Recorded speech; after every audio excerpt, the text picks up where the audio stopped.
Your position no longer exists, Diana. The words hung in the meeting room as 20 pairs of eyes fixed on me. My manager, Trevor, had called an emergency department meeting on a Tuesday morning. I'd arrived 5 minutes late with coffee in hand, apologizing as I slid into the last empty chair. I hadn't even taken my first sip when he said it. "I don't understand," I said, my voice smaller than intended. Trevor cleared his throat. "The leadership team has reviewed our organizational structure and determined your role is redundant. This is effective immediately." The coffee trembled in my hand. 5 years at Sunway Technologies ended with 11 words, in front of everyone. "There's a box at your desk," Trevor continued, refusing to meet my gaze. "Security will escort you out once you've collected your things." I looked around the table. Faces I'd worked alongside for years suddenly became strangers. Some stared at their laptops. Others gave tight, uncomfortable smiles. Only Prisha, my closest work friend, looked genuinely horrified. I stood slowly,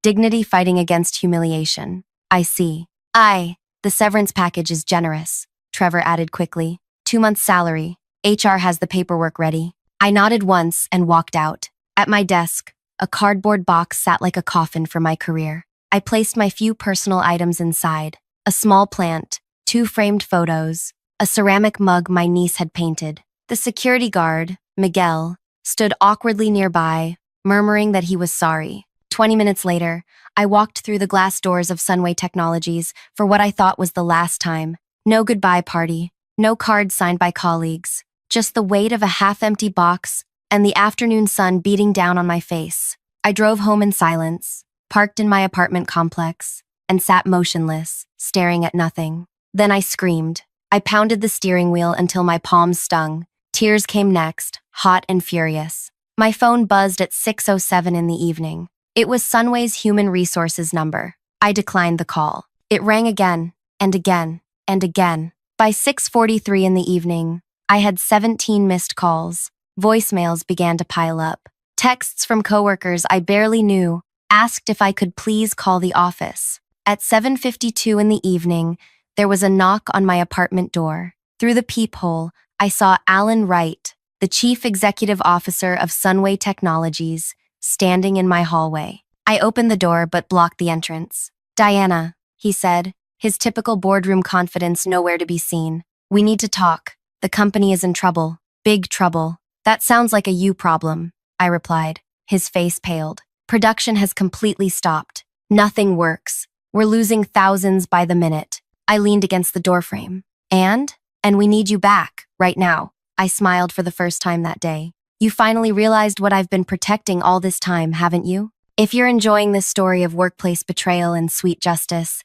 hit that like button and subscribe for more tales of revenge served ice cold. Comment what you'd do in Diana's shoes. Would you help the company that just tossed you aside? My name is Diana Everell, and until today, I was the systems integration specialist at Sunway Technologies. At 34, I'd spent my best working years there, climbing from IT support to creating a position that didn't exist before me. I'm not what most people picture when they think tech wizard. I don't code for fun on weekends or collect vintage computers. I studied anthropology in college, fell into an IT help desk job to pay bills, and discovered I had a knack for understanding how systems, both technological and human, interact with each other. My apartment reflects this duality: bookshelves with technical manuals next to anthropology textbooks, tribal masks from my fieldwork hanging above my workstation with 3 monitors. I live alone except for a one-eyed cat named Pixel who judges my life choices from various high perches. "May I come in?" Alan asked, straightening his expensive tie. I considered saying no, but curiosity won out. I stepped aside. Alan entered cautiously, like he was walking into a negotiation he knew he'd lose. His eyes darted around my apartment, probably expecting pizza boxes and self-help books for the recently fired. "Nice place," he said. "You didn't come to discuss my decorating." I motioned to the couch. "Sit, explain." He perched on the edge of my sofa. "The production line went down 30 minutes after you left. At first, we thought it was coincidence. And now, 3 factories stopped. Customer orders halted. It can't get anything running." He pulled out his phone, showing me a real-time dashboard glowing angry red. "We're bleeding money by the second." I sat across from him, saying nothing. "Trevor didn't understand your role," Alan continued. "None of us did. On paper, you managed outdated systems, but But those outdated systems run everything, I finished. The new software your hotshot consultants implemented? It doesn't talk to our manufacturing equipment without constant translation. Alan's face fell. Which you provided, every day for 5 years. The truth was, Sunway operated on infrastructure from 3 different decades. When they acquired smaller companies, they inherited legacy systems nobody understood. Rather than properly upgrading everything, expensive and disruptive, they kept adding software layers on top, like paint over rotting wood. I became the human middleware connecting these incompatible systems. I wrote scripts each morning to sync inventory. I manually transferred production data between platforms. I created workarounds when the expensive new customer portal couldn't communicate with our actual manufacturing process. None of this showed in my job description. The executive saw me as someone babysitting outdated computers. The consultants who recommended eliminating my position never bothered to track what I actually did all day. Diana, I'll be blunt. We need you back. Tonight. Name your price. I laughed. You think this is about money? Double your salary. Triple it. I stood up and walked to the window. Outside, city lights blinked on as dusk settled. My reflection looked different somehow. Stronger. For 5 years, I warned about our infrastructure problems. For 5 years, I was ignored. I wrote reports explaining the risks. I proposed transition plans. I requested meetings. All denied or dismissed. Alan shifted uncomfortably. We should have listened. Yes, you should have. I turned to face him. But instead, you humiliated me today, in front of my colleagues. That was Trevor's decision, not mine. You approved it. He couldn't deny it. What do you want, Diana? That was the question, wasn't it? What did I want? Revenge came to mind, letting them suffer the consequences of their arrogance. But was that enough? I need to think, I said finally. Go back to the office. Try to contain the damage. I'll call you in the morning with my decision. We don't have until morning, he said, panic edging into his voice. Major clients have deadlines tomorrow. If we miss them, then you shouldn't have fired the only person keeping everything running. I walked to the door and opened it. Good night, Alan. After he left, I poured a glass of wine and sat on my balcony. My phone continued buzzing with desperate messages. Part of me wanted to help. I'd built those connections, nurtured those systems. But another part, a growing part, recognized an opportunity I might never get again. By midnight, I'd made my decision. I picked up my phone and made one call, not to Alan or Sunway, but to someone else entirely, someone who would help me transform this betrayal into something much more powerful than a mere return to status quo. Hello, Raj. It's Diana. Remember that conversation we had last month? I'm ready to discuss it further. Can you meet for breakfast? As I hung up, a plan began forming, one that would make Sunway regret ever underestimating me. By 7 the next morning, I sat across from Raj Mehta at a small breakfast place, 3 blocks from my apartment. Raj ran a tech consultancy specializing in industrial systems and had been trying to recruit me for over a year. So they actually fired you, he said, stirring his coffee. After everything you built for them, I nodded, watching steam rise from my untouched tea.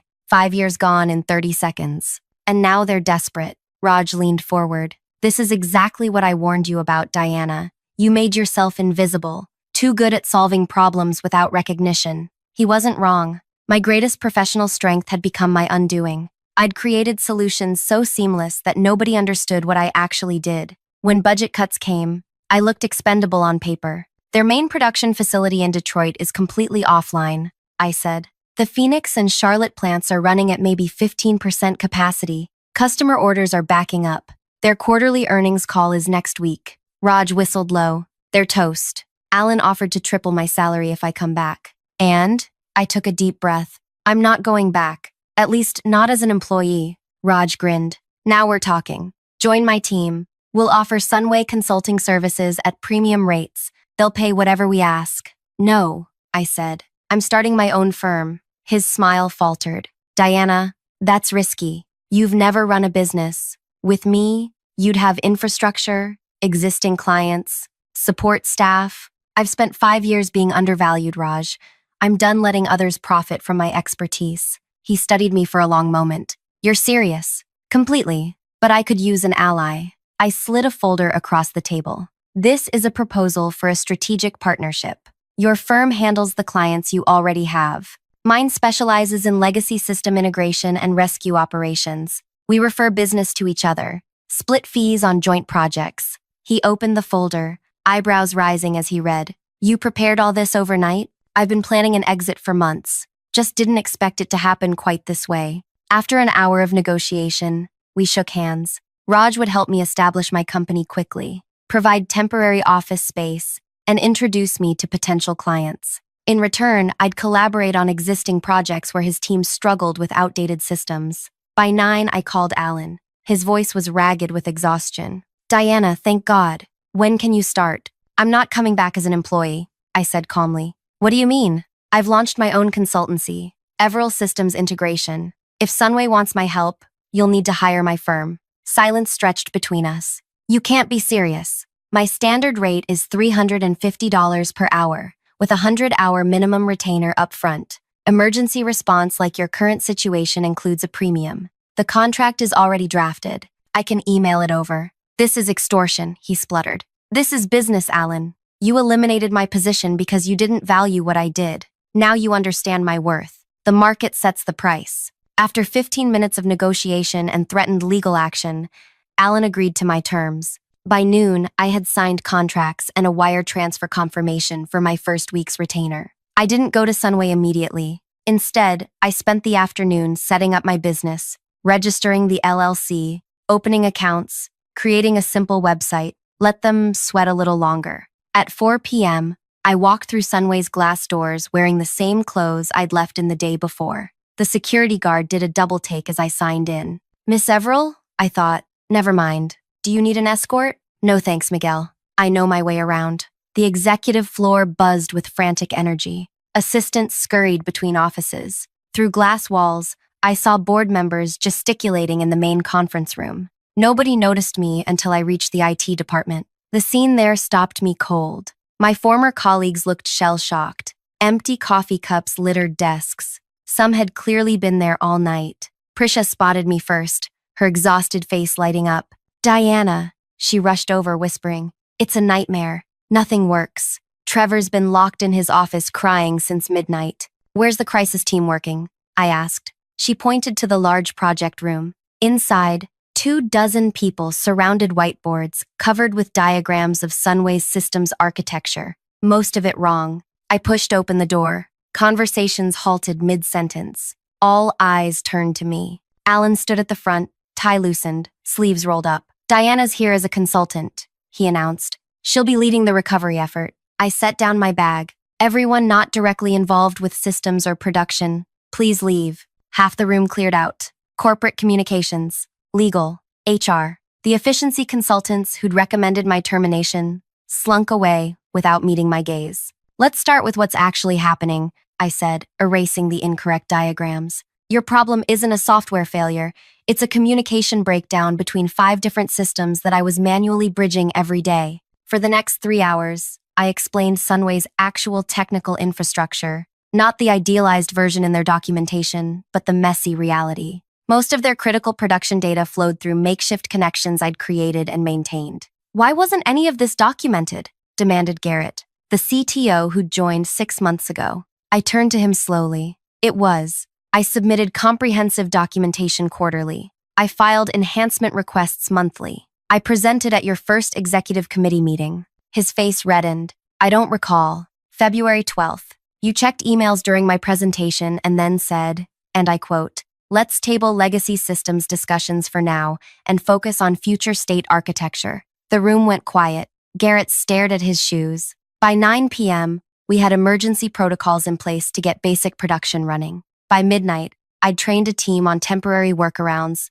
that would keep things moving while we developed permanent solutions. I left at 2 a.m., exhausted but satisfied, not because I'd helped Sunway, though I had, but because every person in that room now understood exactly what I did and what I was worth. Same time tomorrow? Alan asked as I packed up. My contract specifies remote work when possible, I replied. I'll dial in for the morning briefing. His smile tightened. Diana, we need you here. On site. I zipped my laptop bag. Then you should have kept me on staff, Alan.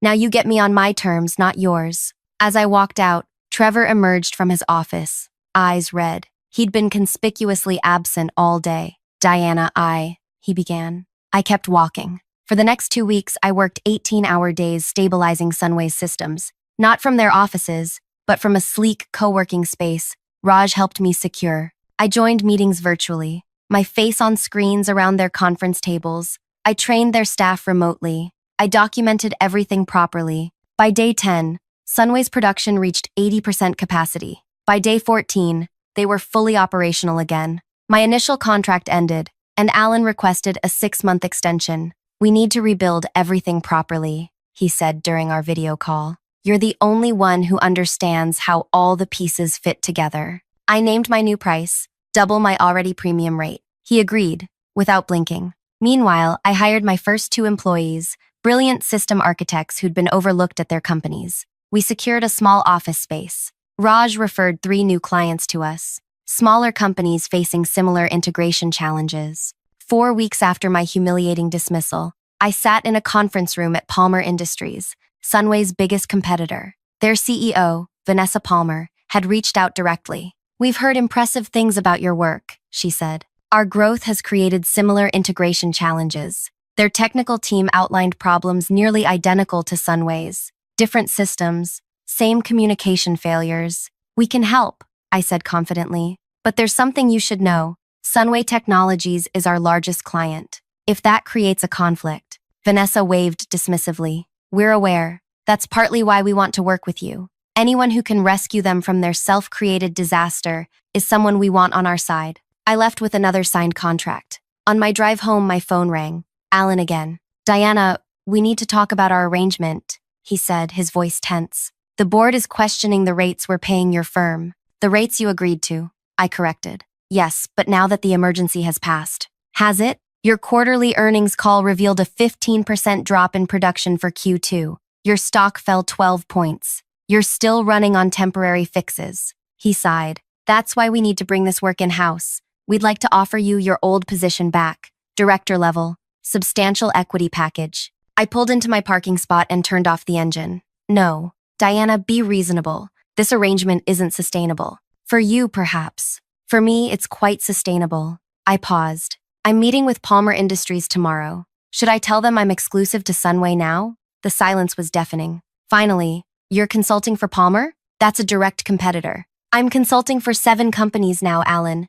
3 in your industry. My firm is growing. We're hiring." This feels vindictive. I watched a family playing with their dog in the park across from my building. "No, Alan. This is capitalism. The same system that made it easy for you to eliminate my position has made it possible for me to build something better." I ended the call and sat there, watching the sunset paint the sky, orange and pink. My phone buzzed with a text from Prisha. "Heard rumor. Palmer hired your firm. True?" Whole office talking. I smiled and typed back, "Very true. Want to get coffee this weekend?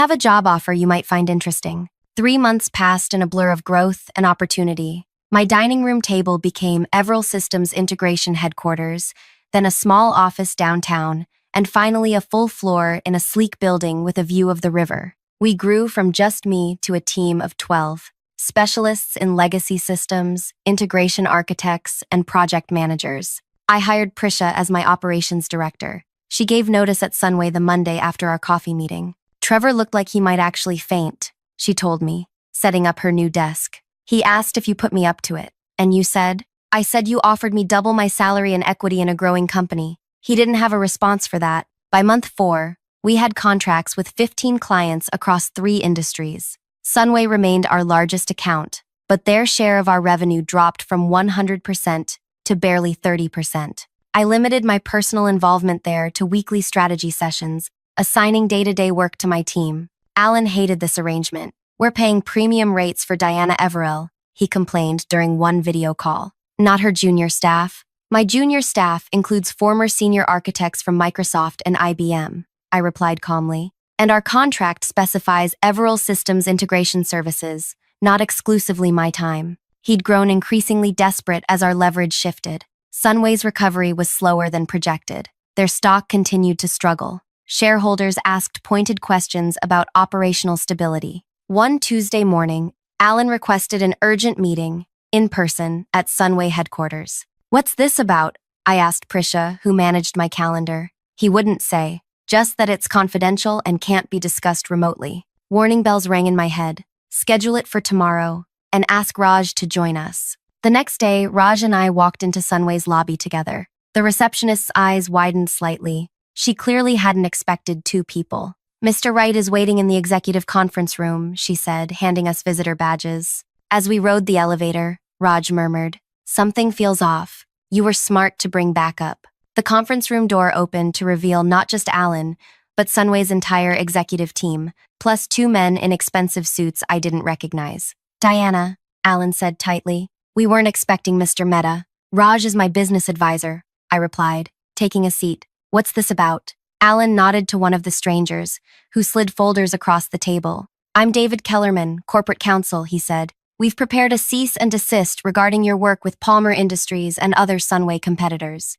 I didn't touch the folder. "On what grounds?" "Conflict of interest and misappropriation of proprietary information." Raj laughed openly. "You're claiming Diana has shared Sunway's secrets with competitors?" "She has intimate knowledge of our systems, Garrett," the CTO interjected. "Knowledge gained as our employee." I leaned forward. "Knowledge gained building solutions you never bothered to understand. There's nothing proprietary about the fact that you run a patchwork of incompatible systems." "Nevertheless," Kellerman continued, "we believe a court would find merit in our position. We're prepared to pursue this aggressively." The threat hung in the air. They expected me to crumble, a solo entrepreneur intimidated by their legal resources. They didn't know I'd anticipated this move. "Open the other folder, please," I said quietly. Alan frowned but complied. His eyes widened as he scanned the document inside. "This is a lawsuit," he said. "Yes, for wrongful termination, defamation, and tortious interference with business relationships."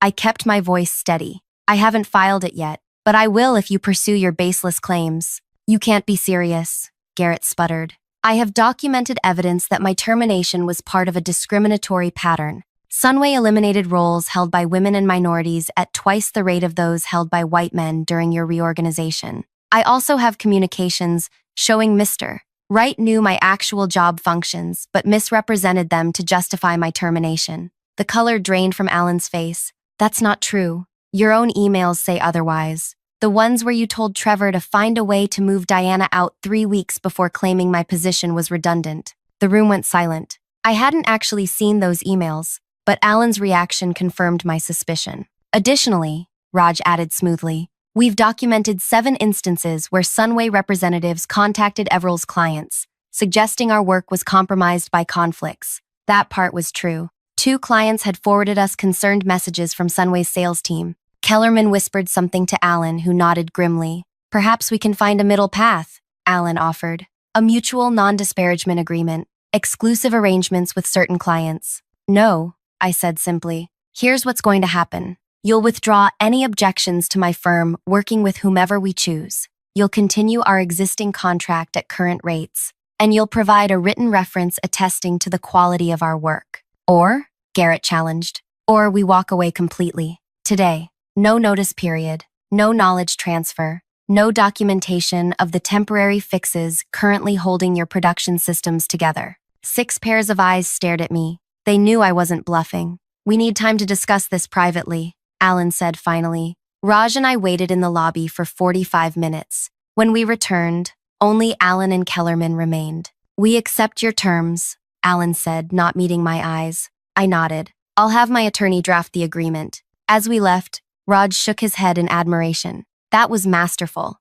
You knew exactly which pressure points to hit." "I learned from the best teachers," I replied. "People who thought I wasn't paying attention." The confrontation with Sunway marked a turning point. Word spread quickly through the industry about a small firm that stood up to a corporate giant, and won. Clients sought us out, often specifically requesting the Sunway solution. 6 months after my firing, Everil Systems Integration had 30 employees and a wait list of potential clients. We specialized in exactly what I'd done at Sunway, creating bridges between incompatible systems that larger consultancies deemed not worth saving. Our reputation grew for saving companies millions by extending the life of existing infrastructure rather than forcing costly replacements. Trade publications requested interviews. Competitors tried to poach our staff. Venture capital firms called with investment offers. Through it all, I maintained our contract with Sunway, though I personally spent less than 2 hours weekly on their account. I assigned them our newest team members as a training ground. They knew it but couldn't complain, not without risking the fragile systems I'd rebuilt for them. Then came the call that changed everything. Diana Everell, this is Caroline Westing, chairwoman of Sunway's board. I sat up straighter at my desk. Miss Westing, how can I help you? I'll be direct. The board has lost confidence in our current executive leadership. The production failures earlier this year, followed by 2 quarters of declining performance, have forced us to make changes. My pulse quickened. I'm sorry to hear that. Alan Wright has been asked to resign, effective immediately. Several other executives will follow. I said nothing, waiting. We're implementing a strategic restructuring, she continued. Part of that includes bringing critical functions back in-house. Your systems integration work tops that list. Here it was. They wanted to terminate our contract. I'd anticipated this eventually. I understand, I said carefully. We can coordinate an orderly transition. That's not why I'm calling, she interrupted. I'm calling to discuss acquisition. I nearly dropped the phone. Acquisition? Sunway wishes to acquire Everell Systems Integration. Full purchase. You and your team would become our internal systems division, with you as CTO. The offer was staggering. Nearly $30 million, plus executive positions for me and my leadership team, generous stock options, and operational autonomy. This is unexpected, I managed. We recognize that you've built something valuable, Diana. Something Sunway needs. The board believes bringing your company inside our organization is the most prudent path forward. I promise to consider the offer and discuss it with my team. After hanging up, I sat motionless, staring out my office window at the city below. Prisha found me there an hour later. Everything okay? You missed the product team meeting. Sunway wants to buy us, I said quietly. Her eyes widened. Buy as in? Acquire. Fold us into their organization. Make me CTO. Wow. She sank into the chair opposite me. What are you thinking? I turned from the window. I'm thinking about a meeting room 14 floors up in their building. About 20 faces watching as my career was ended in 30 seconds. And now they want you back. They want what we've built. I gestured to our office beyond the glass walls. Bright, energetic, collaborative. They want to own it. For 2 weeks, I kept the offer to myself, sharing it only with Prisha and Raj. We examined it from every angle. The money was extraordinary, the positions powerful, the validation complete. At the end of those 2 weeks, I requested a meeting with Caroline Westing and Sunway's board. The boardroom was intimidating. All dark wood and leather chairs. 12 board members seated on one side, just me on the other. No Prisha, no Raj. Just me facing the power structure that had once dismissed me without a second thought. Thank you for meeting with us, Miss Everell, Caroline began. Have you reached a decision regarding our offer? I opened my portfolio and removed a single sheet of paper. I have. The tension in the room was palpable. Some board members leaned forward eagerly. Before I share my decision, I want to tell you what happened the day I was fired. Caroline frowned slightly. I'm not sure that's... I was humiliated in front of my colleagues, escorted out by security. No one called to check if I was okay. No one thanked me for 5 years of service. I was discarded. The room grew uncomfortably silent. When your systems collapsed, I came back. Not because I cared about Sunway, but because I saw an opportunity to build something for myself. Something better. I slid the paper across the table. It wasn't the signed acquisition agreement they expected. This is our new contract proposal. Everell Systems Integration will continue providing services to Sunway as an independent firm. The terms are favorable. Lower rates than you're currently paying. Guaranteed response times. Dedicated staff. Caroline picked up the paper. Confusion evident. You're declining our acquisition offer? I am. May I ask why? The financial package was generous, I acknowledged. But I didn't build my company to sell it back to the people who didn't value me. I built it to never be at the mercy of anyone like them again. I stood up, gathering my things. My company serves 16 major clients now. We're expanding internationally next quarter. We're developing proprietary tools that will make system integration more efficient across multiple industries. A board member at the far end spoke up. We could go to your competitors. Buy one of them instead. I smiled. You absolutely should explore all your options. But you'll find no one does what we do quite the way we do it. That's why you came to me first. As I walked toward the door, Caroline called after me. Diana, the board can improve the offer. Significantly. I paused, hand on the doorknob. It was never about the money, Miss Westing. It was about respect. The time to show that was before you lost me, not after. The next day, Sunway's board accepted our contract proposal. 2 weeks later, they announced a new CEO and executive team, none of whom had been involved in my termination. 1 year to the day after being told your position no longer exists, I stood before my company of now 58 employees, cutting a cake shaped like our logo. To Everil Systems Integration, Prisha toasted, and to Diana, who turned rejection into an empire, the office erupted in cheers. As I looked around at the team we'd built, diverse, brilliant, valued, I realized the perfect revenge wasn't making Sunway suffer. It wasn't even becoming wealthy from their desperation. The perfect revenge was creating something they could never own, something that existed because they underestimated me, something that thrived because I no longer needed their approval or permission. Later that evening, as we wrapped up the celebration, a delivery arrived, a large arrangement of flowers. The card read simply, "Respect earned is better than respect given. Congratulations on your success, Caroline Westing." I placed the flowers on our front reception desk, where clients and visitors would see them first. A reminder that sometimes, the best response to being undervalued is not to prove others wrong, but to prove yourself right. If you've ever been underestimated, overlooked, or pushed aside, I hope this story gave you a spark of inspiration. Sometimes our greatest opportunities come disguised as our worst setbacks. Like, comment, and subscribe if you want more tales of resilience and reinvention. And share your own story in the comments. When has rejection led you to something better than you could have imagined?